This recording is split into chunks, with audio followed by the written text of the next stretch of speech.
Well, thank you very much, Jungju. It's a great pleasure to be here. Obviously, it's the time for me to be in Seoul. Christian has been here before. Dr. Su is here for the first time. He was called Dr. Su this morning, not Dr. Sukup, but Dr. Su sounds very good to me. In any case, I will give you a briefer version of the text I presented in the book, and to some extent I'm happy to do it again, because I feel somewhat misrepresented by, forgive me, Randy, by what Randy said, because the focus of my paper is really not freedom. The focus is feelings, moral feelings, and so I will try to present an argument from moral feelings. Giving a reason why practical reason, what Kant calls practical reason or pure practical reason, cannot be artificial. Again, there's an easy move from freedom to the argument, or to the claim rather, that practical reason cannot be artificial. But that's not my concern really. My question is whether there is an argument from Kant's claim that practical reasoning always, in some sense, is embedded, comes along with moral feelings. And the basic argument, I will start reading soon. You can follow the text in this booklet. The main argument runs like this: if computers have practical reason, then they have moral feelings. Computers do not have moral feelings, therefore computers do not have practical reason. That's the main argument. Now, this is not to say, however, that Kantian quasi-moral machines are impossible. Recall that Alan Turing once listed a number of things that people think computers will never be able to do. These included the ability, as he put it, to tell right from wrong. Of course, it depends on what one means by telling right from wrong, but at least with regard to the output of such telling, that assumption might very well turn out not to be true. There has been a serious debate about moral machines for quite some time already, and the development of robots raises moral questions that are not only of theoretical or philosophical interest, so to speak, but are being addressed quite practically. Moral algorithms seem possible, and such algorithms may not only help, for instance, judges to make moral decisions, but will soon make, in some very limited sense though, moral decisions on their own, in some sense on their own. Just think of so-called, obviously, autonomous vehicles and the related trolley problem, Randy doesn't like, discussed so wonderfully, I think, by Eva and Elke Schmidt. Recall the basic idea of the so-called natural law formula. Suppose someone has a maxim, for instance, that she will commit suicide when her life irreversibly brings about more suffering than agreeableness. That's more or less the Kantian formulation. The categorical imperative obligates her to ask herself whether such a maxim could be a universal natural law such that everyone who experiences more suffering than agreeableness will actually kill himself or herself. Then she might realize that this leads to some kind of contradiction. Now, there has been a long discussion, of course, an ongoing debate on how to understand the contradiction that Kant has in mind, but at least on a somewhat formal logical interpretation of the contradiction involved, a Kantian moral machine that runs a universalization test seems possible. And as a matter of fact, there are computer scientists who have written programs based on the Kantian categorical imperative. Now, let's turn to Kant's concept of practical reason. It's important to differentiate three aspects of Kant's concept of practical reason or good will: the nominally good will, the practically good will, and the holy will. The nominally good will is the autonomous will that as such wills the good. It is this nominally good will that Kant presupposes when he says that, quote, a free will and a will under moral laws are the same, end quote. As a moral faculty, it gives the moral law, the categorical imperative, for imperfect beings, and by means of moral feelings, it is also a motivating force, a Triebfeder. Every human being has such a will, even if he or she acts immorally. The nominally good will is the basis both for the practically good will and for the holy will. The practically good will is the will that finite beings have when their volition is indeed moral. It is the nominally good will considered as a will that manifests itself successfully in a finite being against the influence of inclinations and desires. For imperfect beings, to act morally, to act with practically good will, means to act from duty. The nominally good will that is manifest in a person without active sensual hindrances as Kant calls them, is what Kant calls the holy will. It only belongs to God and other holy beings. These beings have no inclinations and desires contrary to the good. The, quote, will whose maxims necessarily harmonize with the laws of autonomy is a wholly, absolutely good will, end quote.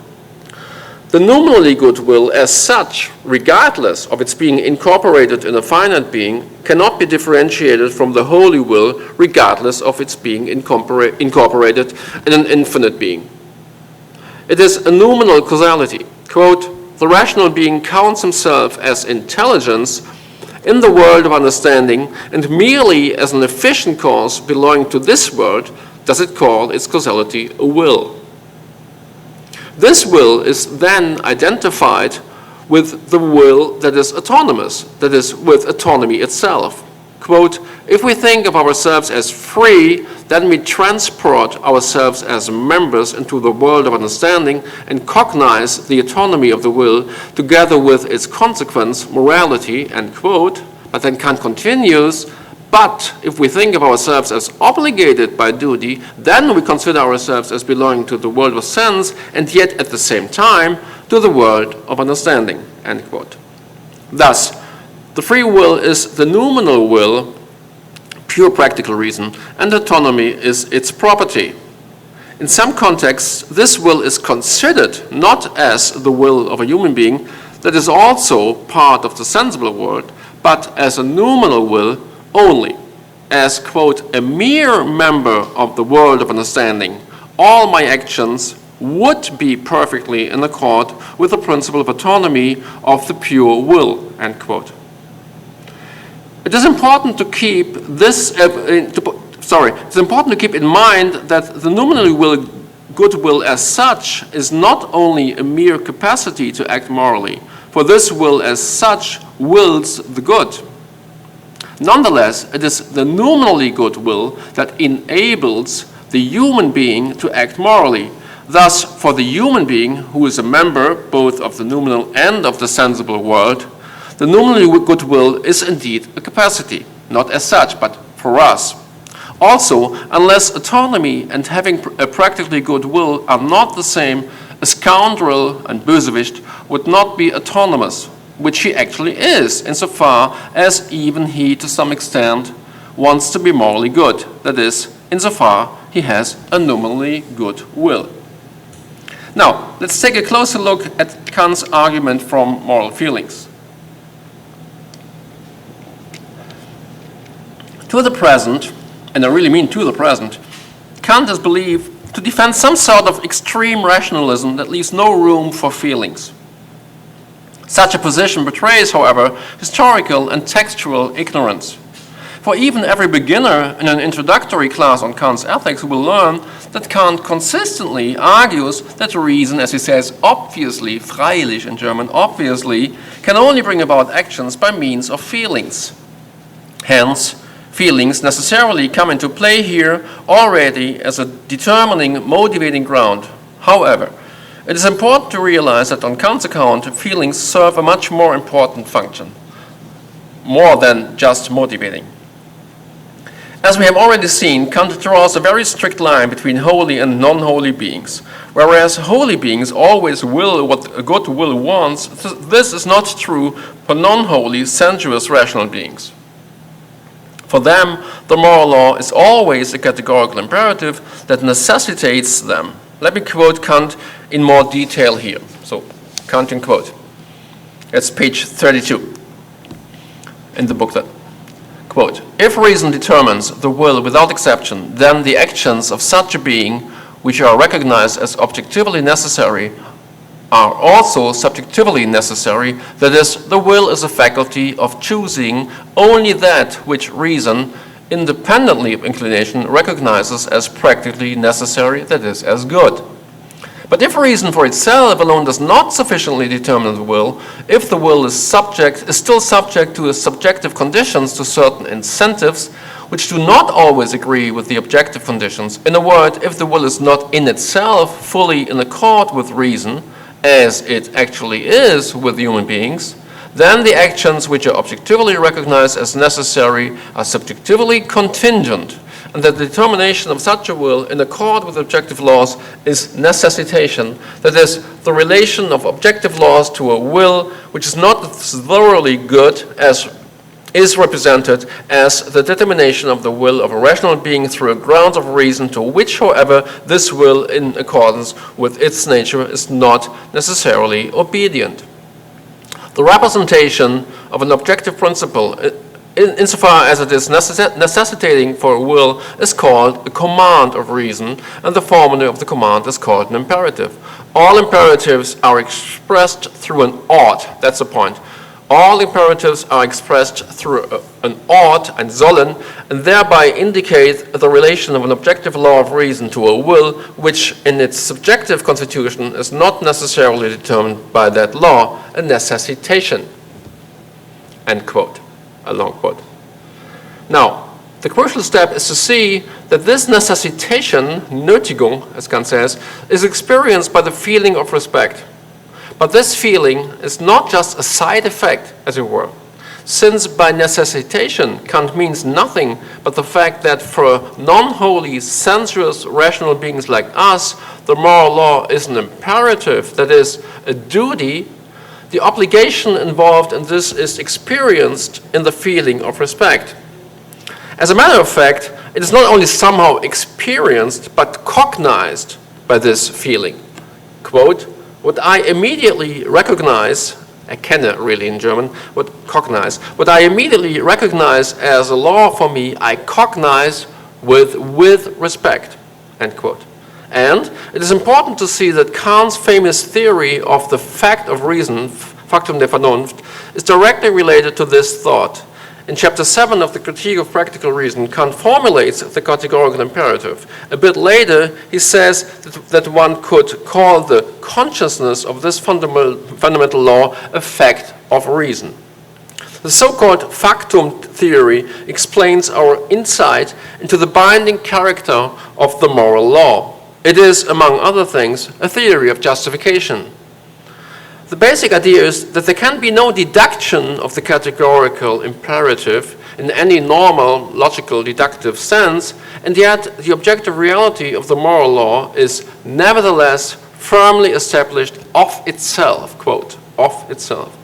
In our consciousness of the categorical imperative, the moral law is immediately given, as Kant says, that's quote, given in its unconditional and binding validity. In this sense, but only in this sense, the factum theory is a theory of moral self-evidence.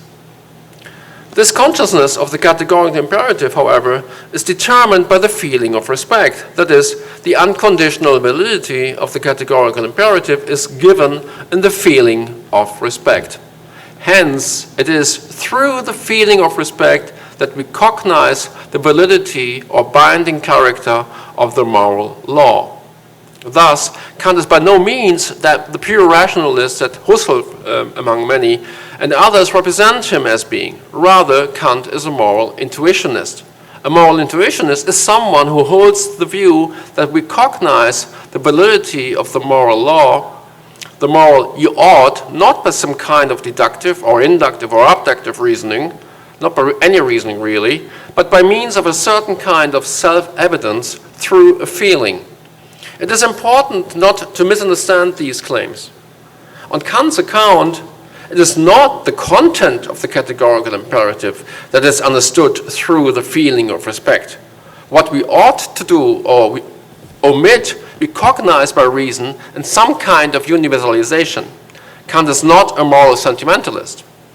Also, the moral law itself does not depend on the moral feeling of respect for its validity. It's not that the moral law is valid because we have that feeling, yet what we do cognize through the feeling of respect is that we ought to act morally, that the moral law is categorically binding. So that's the bottom line of how I read Kant's theory of respect. Now, from this, however, it follows that the computer can have no practical reason. To see this, we have to take a brief look at the so-called knowledge argument in the philosophy of mind, but put forward in one version or another by Thomas Nagel and, historically, more properly speaking, Frank Jackson. This is quite an intricate story. I mean, many papers have been written on this, obviously, and here I can only sketch the main idea behind it. For our purposes, recall Jackson's famous thought experiment about Mary. Think of her, Mary, as a scientist who knows everything there is to know about colors and their perception from the point of view of the natural sciences. But Mary, being locked in a room with only black and white books, TVs, etc., has never seen any objects that are not black or white. One day, however, she leaves her room and actually sees something that is, say, red, a red tomato or something. Now, according to physicalism, materialism, naturalism, other people call it, only natural physical objects exist, and natural objects are those described and explained by physics, and possibly by chemistry, biology, or neuroscience. If this were true, then Mary would not gain any new knowledge of a quality she had not already known, because everything there is to know about colors from a scientific, objective, third-person perspective she already knows. But there is something she did not know before she left the room, to wit, how it feels, or what it is like, later Nagel's famous formula, of course, what it is like to see something red, to experience a certain quality. Therefore, there is something in the world that is not physical, that is not fully describable by physics. This something is consciousness making phenomenal experiences, seeing something red. Thus, we could know everything there is to know about the physical or functional effects concerning a mental state, such as having a perception of something being red, and still we would not know everything about that mental state. Therefore, this mental state cannot be identical with or be reduced to those physical or functional facts. From this it follows, some at least have argued, that physicalism is false. Now, although there is some dispute as to which mental states are qualia or accompanied by qualia, it is obvious that feelings are indeed qualia. But then Kant's moral argument for moral feelings is apparent. We can know everything a computer is made of and how it works. There is no what it is like to be a computer, and therefore, unlike beings for whom there is a certain phenomenal inner life, to be in a computational state is not to be in a mental state, and vice versa. And so unless computers experience qualia, they cannot have practical reason. For practical reason comes along with practical necessitation, through the feeling of respect. The categorical imperative cannot be understood without this feeling, respect. Since computers have no feelings and a fortiori no feeling of respect, they cannot understand the categorical imperative. That is the basic argument, I suggest. From a Kantian point of view, now there are three more important points which I would like to add to the basic argument. First, and only in passing, I should note that in his later works in the Metaphysics of Morals, actually in the Tugendlehre, Kant further developed his theory of moral feelings by distinguishing four kinds of moral predispositions, as he calls them, and consequently four moral feelings. The moral feeling proper, that is really respect, conscience, love of human beings as amor complacentiae, and self-respect. With regard to each of these feelings, Kant stresses that there is no obligation to have them. For to have these feelings is already a necessary presupposition to make sense of the very concept of duty in the first place. Second, to Kant, practical reason is the noumenal will that both cognizes and wills the good. It is autonomous and therefore a noumenal causality.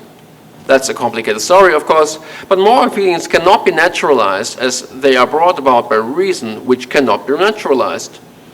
So even if computers did have feelings, they could not have the feeling of respect because this feeling has its source in reason, which is not a natural, to Kant, which is not a natural physical entity. Third, Kant too understands feelings as qualia. Of course, Kant did not use this term. Nevertheless, he had a clear understanding of the fact that feelings have a phenomenal side that cannot be grasped by physical knowledge, but must be experienced. The phenomenal side of feelings is particularly emphasized by Kant in his theory of beauty, which Larissa Berger wrote her dissertation about. Feelings as such, says Kant in the so-called first introduction to the critique of the power of judgment, quote, cannot be explained at all. Feelings cannot be explained at all. Rather, quote, they must be felt, not understood, eingesehen, end quote. In a similar vein, Kant writes in the Metaphysics of Morals that pleasure and displeasure cannot be explained for themselves. They must be experienced. In any case, the purity in pure practical reason by no means suggests that there are no feelings involved in the process of moral self-determination. The purity of practical reason consists in its being free from considerations of happiness and self-love. In human beings, it is pure reason that becomes practical on the strength of moral feelings. So even if a computer makes a decision, as people call it, as it were really, on the basis of a moral algorithm, it has no idea, the computer has no idea of what it is doing, as it were. It has no understanding whatsoever of what the moral law as a categorical imperative really is. In Kant's terminology, a computer can perform actions, as it were, according to duty, but it certainly cannot perform actions from duty. And it certainly has no conscience or self-respect. As I see it, such a claim is not even comprehensible. Obviously, moral subjects will something, and they act on the basis of their volitions. But they also think, and even if it is disputed how much thinking is actually involved in moral decisions as such, it cannot be disputed that moral subjects must also think, at least with regard to the cognition of the surrounding world in which they will and act. Moral knowledge involves non-moral knowledge about the internal and external world. I will now turn to a question very, very briefly that Soren also addressed in his paper, namely the question of whether from the Kantian so-called I think argument, it follows that computers do not, properly speaking, think. Now, Kant does argue in the Critique of Pure Reason that there is no thinking and hence no knowledge of the internal and external world without self-consciousness. The I think, ich denke, he says, quote, must be able to accompany all my representations. Now, what exactly this means has been the object of painful and long discussions among Kant scholars. One problem is the nature and relation of what Kant calls the analytic unity of perception to what he calls the synthetic unity of our perception. It is neither clear, not clear to me anyway, what exactly each of these unities really is and in what sense the synthetic unity of our perception is a necessary condition of the analytic unity of our perception.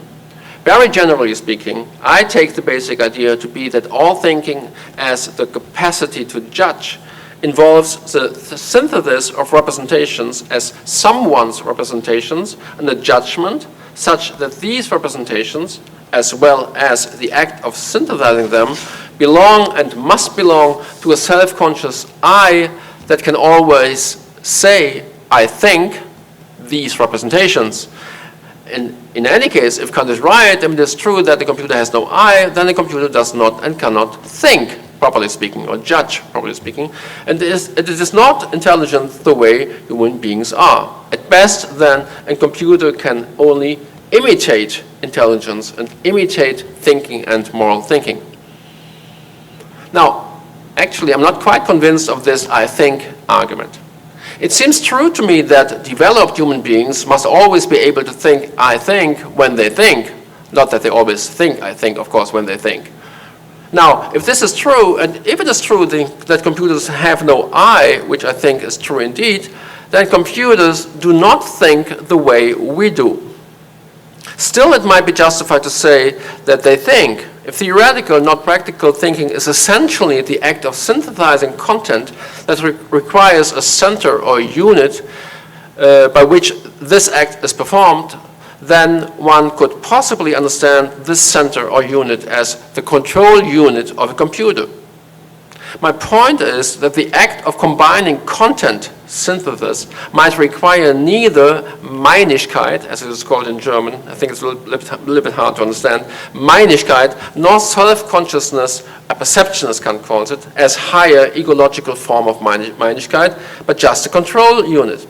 This unit must not necessarily be aware of itself because the content of something like perceptions, intuitions, and something like thoughts or propositions does not require an I that thinks and not even a form of Meinigkeit. All that is needed for thinking as synthesizing is synthesis itself, not synthesis that is aware of itself. Now, it seems to me that Kant himself might have been aware of this, and that all he claims is that the way a human being thinks is such that an underlying I is involved that thinks. Now, in thinking I think, a human being is not only aware of itself or himself as the I that thinks I think, and only this transcendental apperception, mere spontaneity as Kant calls it, but also of itself as determinable by representations in the order of time because, quote, without any empirical representation which provides the material for thinking, the act I think would not take place. So one's own existence, Dasein, is given in two ways, as the existence of the mere and wholly empty representation, I, end quote, and as this very numerically identical I that thinks something has representations in time and therefore thinks itself as determinable in time and therefore also exists as an empirical determinable I. This is why Kant calls the I think an empirical proposition. That's a quote from the critique that Zhongzhou wrote his dissertation about. So this is why Kant calls the I think an empirical proposition, quote, and why he also says, in direct connection with this, that the proposition I think, quote, contains within itself the proposition I exist. So I think implies I exist. As an empirical proposition, the I think contains the potentially determinable empirical existence of the I. Now, in this context, Kant repeatedly criticizes Descartes for allegedly saying everything that thinks exists, quote. If this were true, Kant argues, quote, the property of thinking would make all possible beings possessing it into necessary beings, end quote. Thus, Kant criticizes the following argument, which he claims is Descartes' argument. Everything that thinks exists, I think, therefore I exist. He does so by criticizing the first premise. Taken literally, it seems almost impossible to understand what his critique of the first premise, necessary beings, really consists in. However, Kant's argument does make sense if we assume that not every act of thinking is accompanied by the I think. That's my point. Everything that thinks and does so by also thinking I think is given its existence. And if it were true that every act of thinking involved an I that thinks, then the major premise of Descartes' inference would be true as well.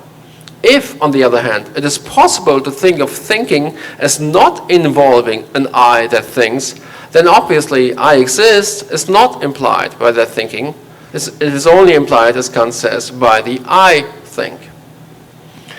In the introductory passage on the chapter on the so-called paralogisms of pure reason, Kant makes the following remark, quote, but right at the start, it must seem strange, he says, that the condition under which I think in general, das die Bedingung, unter der ich überhaupt denke, and which is therefore merely a property of my subject, is at the same time to be valid for everything that thinks. And that on an empirical seeming proposition, we can presume to ground an apodictic and universal judgment, namely that everything that thinks is constituted as the claim of self-consciousness asserts of me.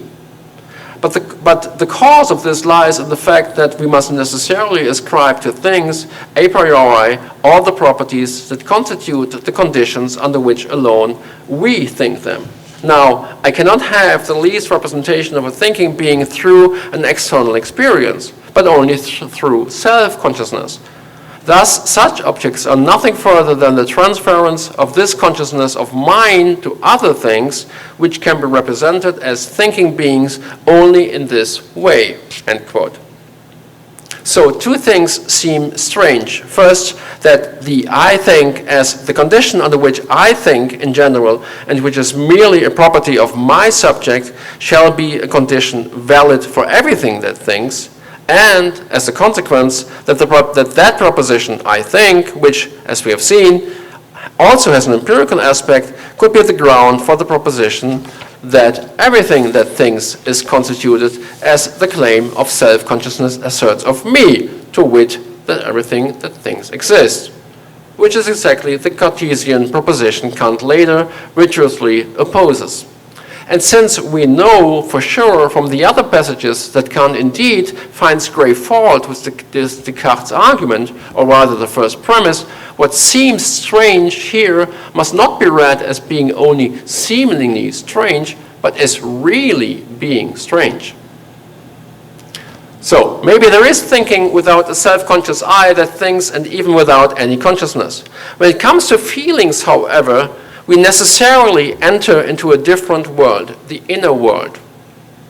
One can identify the activity of thinking and still leave it an open question of whether thoughts are thought by an I that thinks. That was my point in the last 5 minutes.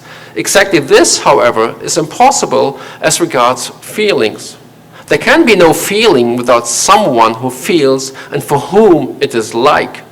To say that there is a state which we could preliminarily describe as there is a feeling requires that there is an instance for whom it is to be in that state of feeling something.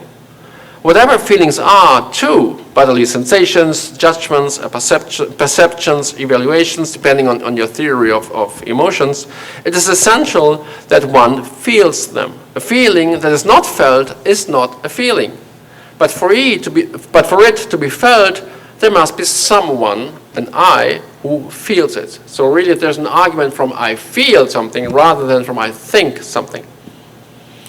The argument for moral feelings is strong, I submit, but it has two problems, very quickly. First, what about holy wills? As we have already seen, it is a very important element of Kant's ethics to distinguish between holy and non-holy beings. For the latter, the moral law is a categorical imperative and thus duty and obligation. For the former, there are no hindrances from morality to overcome. They have a perfectly good will. So must holy beings then be understood as moral machines? And would it not be true for a computer that always follows moral algorithms that it has such a perfectly good will? Well, no, or maybe not. It is certainly correct that a holy being cannot act from duty. But unlike computers, holy beings have a will. Computers have no will, a fortiori. They do not will anything for the sake of the moral law. The claim that computers have no will is underpinned by the claim that volitions are intentional. Computational states, however, are not intentional states, therefore computers have no will. Still, I think the question of what it means for a holy will to will and to act for the sake of the moral law without intermediary moral feelings is really a difficult question to answer. So I'm not quite convinced that the problem can be solved. The second problem with the argument from moral feelings simply is this: can computers really have no feelings? That's a basic question. That, of course, is also a complicated story, and it can only sketch the problem and the possible solution. So here's the argument that maybe computers could or even do, after all, have feelings. We know that we have consciousness and feelings. At the end of the day, we have no clear, let alone comprehensive and convincing story to tell how this happens, how it really can be that we have such an inner life.